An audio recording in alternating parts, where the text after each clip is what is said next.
I always knew I had it in me, but those times really challenge you to really see if you can actually be active on it and be what you say you are. Yes, you are a sports person. Yes, you play the game, but it can also challenge you physically and mentally. Of how can you really deal with setback? You'll hear about setback on Elmo on different level.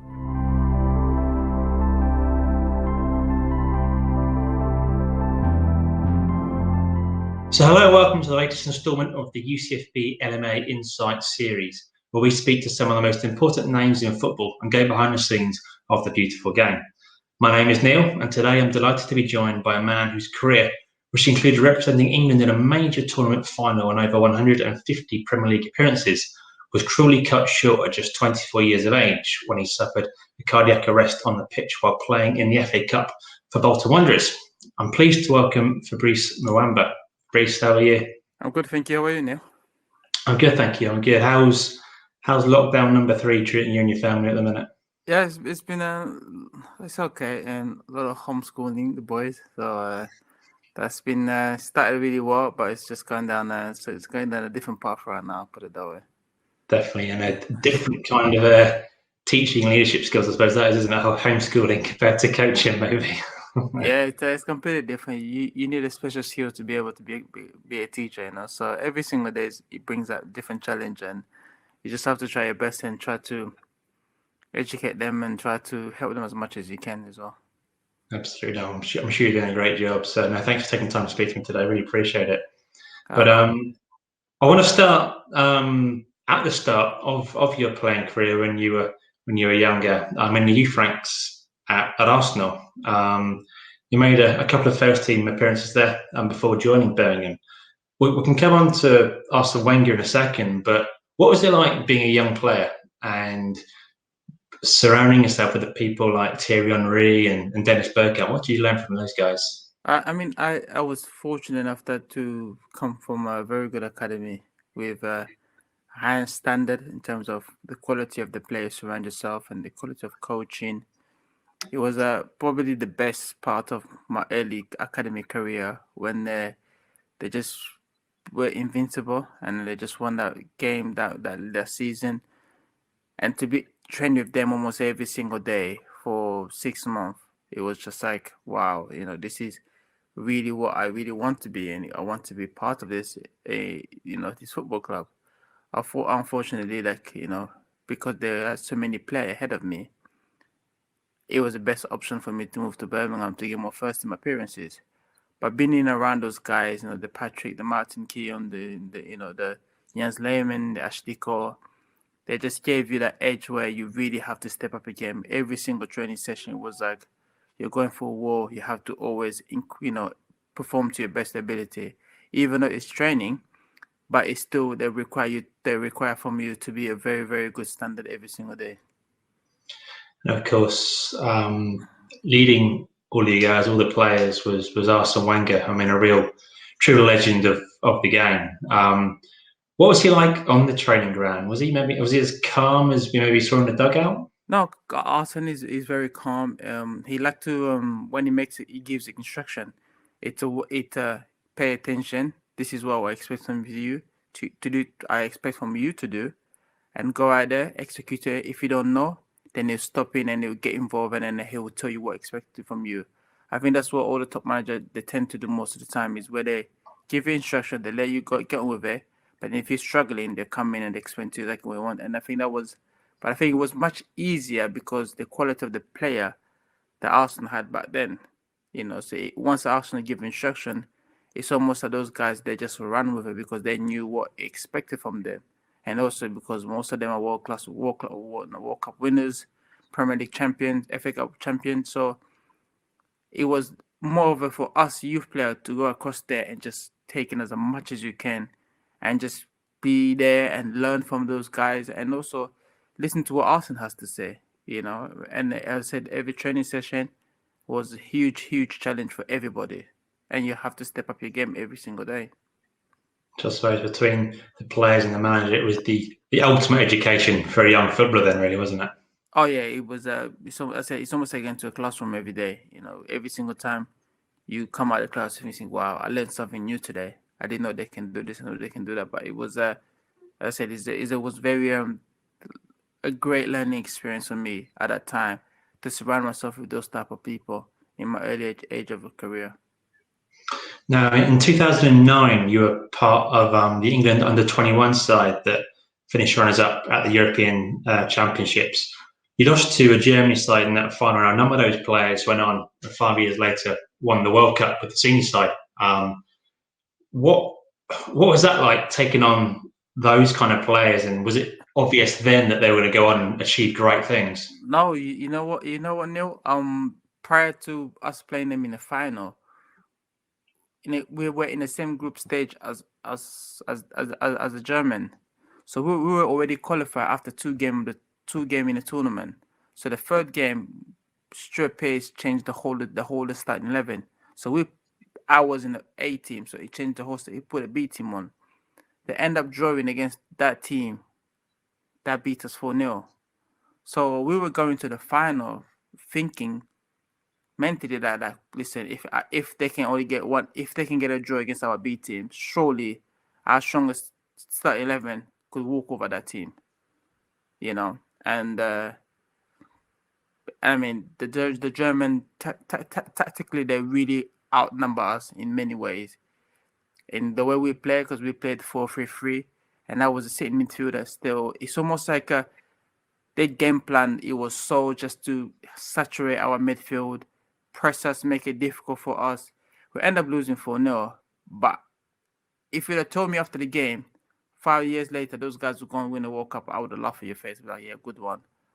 But I think the way the German works, it's almost like it's a progression. If you're good enough, regardless who is in front of you, will push you in. And I think it's happening in England now, but I would have been happier if back then quite 5 of us or 6 of us would have been going to South Africa in that World Cup, because we gave the best shot to get to that level. But obviously we come short losing against a very good German side, because if you looked at that, Neuer, they had Ozil, there's Kader. So those guys have won Champions League, Premier League, I think Champions League, Bundesliga, World Cup winners. So long term, I would have just felt that it would have been better if some of us from our group would have progressed to the senior group. But obviously, things have changed now. There's a lot of the pathway is more open than before. So, but for us that day, as I said, it was such a weird day because I couldn't tell you. If you had told me the same day with the last 4-0, I'd be like, yeah, good one, because I was so sure we have a very good team. We're gonna end up getting a good result, but it just didn't work out like that. One of those deep learning curves as a young player, isn't it? Kind of with a mental mindset, thinking that it's going to be a decent occasion, and then just a huge shock coming back from that setback.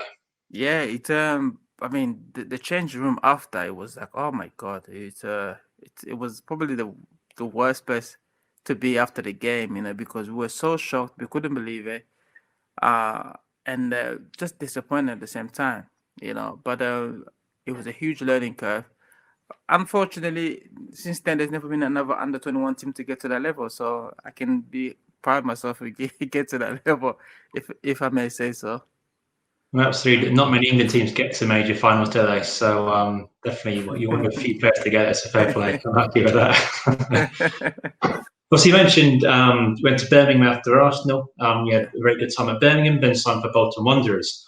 You were there for about 4 years, a real mainstay in their midfield. So before that night out White Hart Lane, would you say you were settled into your career and you were really enjoying your football? Yeah, I was, but I got to the point where I think 4 years was enough for me. It's like, okay, maybe I look for a challenge somewhere. Ideally, in my head, not that I went out there say, oh, I want to. They all gave me a good contract at the beginning of this last season, and they were like, okay, you're part of the plan, such and such. But in my head, I just feel like I'm playing. I've got enough game under my belt, and I've helped the club to stay in the Premier League for over 4 years since I've been there. So for me, I was like, well, the next challenge would be a team that challenges for Europa League places and see where it takes me. And and then the accident happened. You know. And see, we talk about resilience in sport, especially for athletes who maybe suffer a bad injury. Maybe they're out of their sport for a year, 2 years before coming back. You were told at 24 that you couldn't play football again. So how did you kind of deal with that mentally at the time? And were there mechanisms in place at Bolton that helped you maybe deal with that? No, to be told, after seeing probably three of the best specialists in the world, and they keep giving you the same outcome, said it's best for you to stay away from me. First of all, my mind was just like, I've had enough of it now. I've been told no, no, no every single time. It can be very bad for your mind. So, and what I did, I just took a holiday, and I went away. I didn't want to associate myself in football. I didn't want to see football. I didn't want nothing to do with football. Just get that break away from football.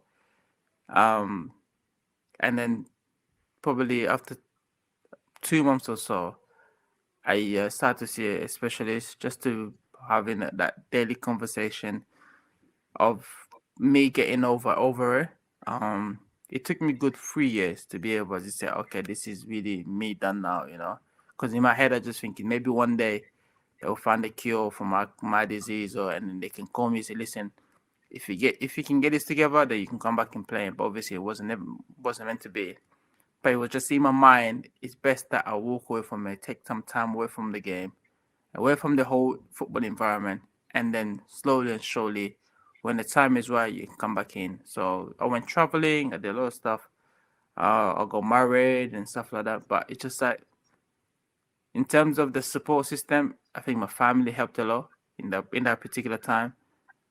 Being able to speak to somebody that's outside of football without no affiliation in the football world, it was the best thing I could have done, because they gave me their perspective of what they see things could have been.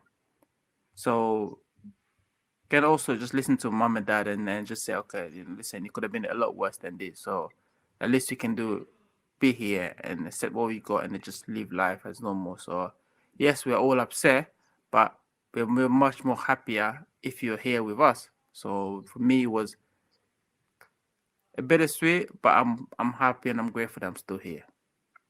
What did you learn about yourself, maybe mentally and physically during that time? It sounds like a cliche saying it, but did you realize you had that strength of character to kind of carry on, and also you've gone on down to second and third careers? Yeah, I mean, I always knew I had it in me, but those times really challenge you to really see if you can actually be active on it and be what you say you are. You know, yes, you are a sports person. Yes, you play the game, but it can also challenge you physically and mentally of how can you really deal with setback. You'll hear about setback on Elmo on different level, but this setback that's got nothing to do with me. I didn't plan to have this accident. This is something that is out of my hand, and you just have to take in the chin and say, "This is it. You got to move on with it." So for me, it was like, okay, I need to get myself together now, and I need to be productive, and then also what I did is to create a routine just to help me my every single day, which having a routine helped me, even meaning that going out for walk in a particular time because I set that time. I mean, I had to do it. You know, those little things, slowly and surely, you start to create a routine, and it become a habit. Then you say, okay, this is my new normal now, so I need to get on with it. So it happened like that, and as I said, having the right people, a very good group of support within the football world and also outside the football world, has helped me to be able to make that transition. I remember you a few months after the accident going back to White Hart Lane for a Spurs game and going on the pitch. I don't know if it's before or during the game, during half time. Was going back to White Hart Lane kind of part of that process to kind of, I suppose, heal to a certain extent? Yeah, you know what? I was nervous going back there. I wasn't sure how I'm gonna feel about it going into the stadium and everything.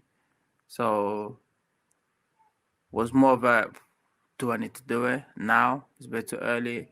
He's like, just wife, just go and get it done so you can live at peace, you know. So be able to go out there and get it out of the way. It was more of a just a relief. Like, okay, I've done it now. Now I'll see where it happened, and I'll be able to move on with life, you know. But since then, I've been back a White Hart Lane many times now, so I was able to cope with it ever since I've been back, you know, the first time around.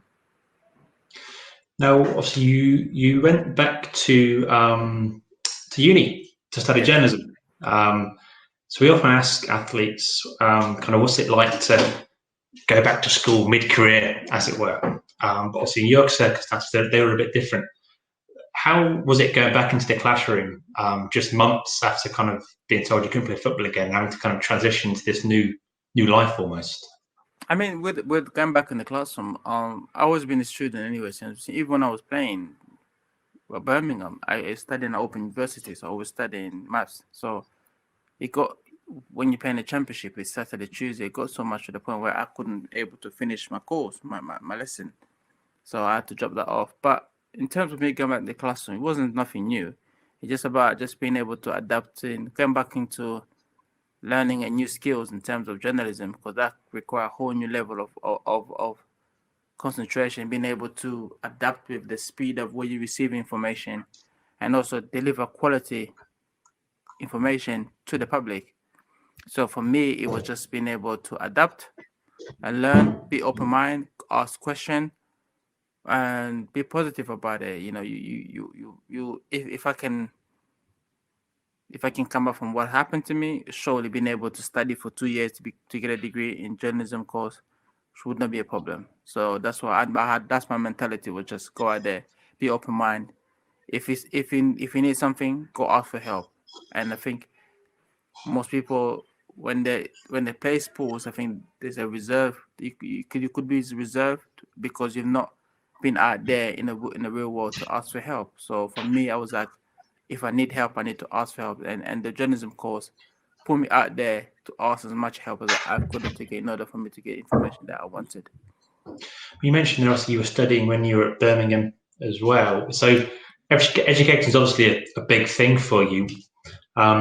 Was it always an intention of yours then? I mean, you also want to have a longer playing career, but was it always your intention then when you finished your playing career to go back into education and learn again? And was it a case of the accident just kind of bringing that forward?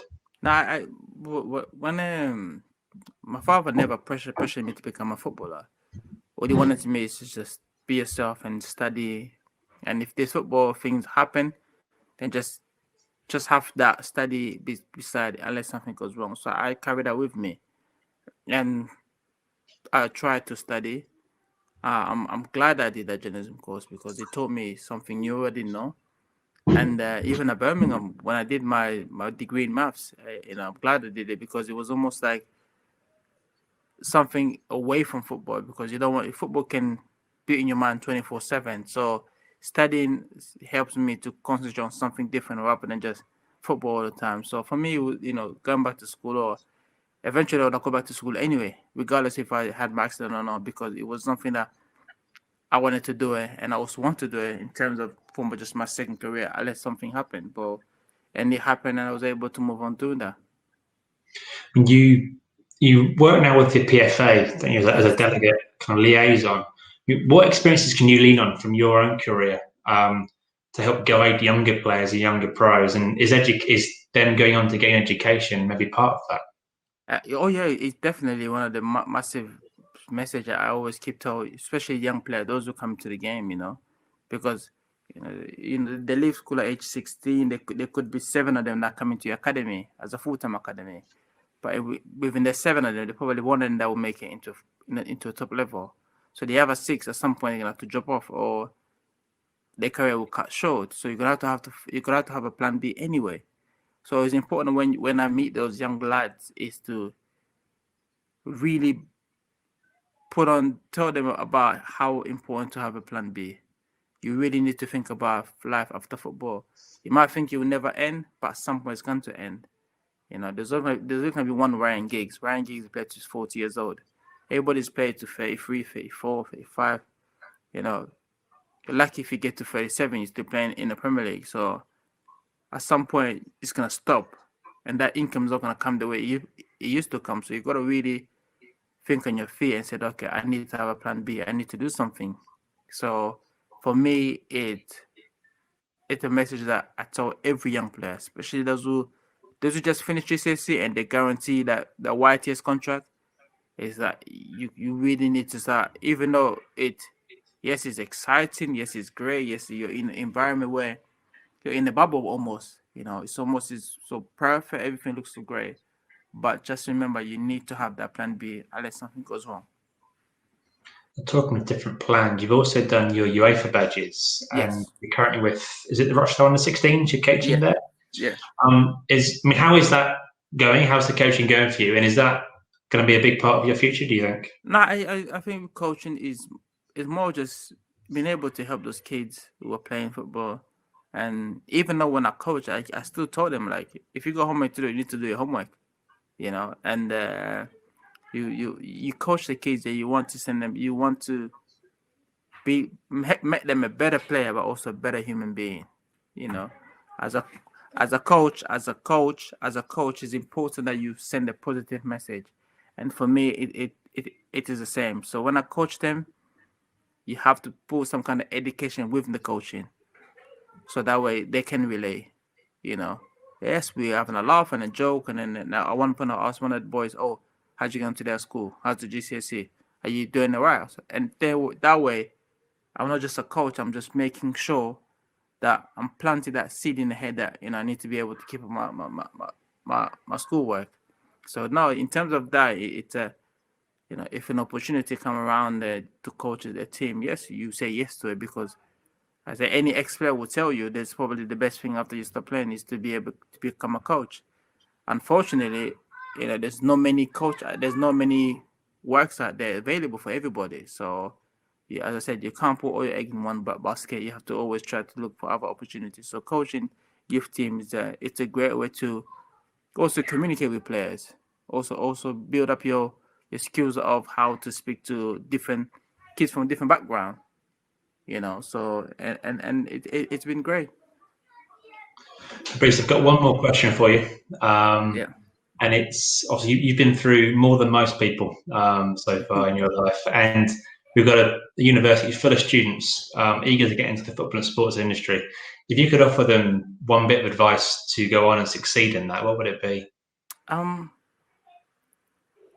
If you want to work in the football industry, you gotta. Some people like the idea of it. The idea of saying, I want to work in there. But do you really have what it takes to get in there and stay in there? That's completely two different skills, because some people can get there and they don't have the same hunger anymore. And the football world is a very, very, very difficult world to get in there, stay in there. You can upset a lot of people, but if you remain true to yourself and you work to the best of your ability, the sky's no limit. There's no limit what you can do in that world. You can go out there and achieve a lot of stuff, but as long as you are honest about it and do it the right way and just apply yourself to the best ability, you never know. We've seen all around the world, you only need somebody to hold your hand and push you in. Right place, right time.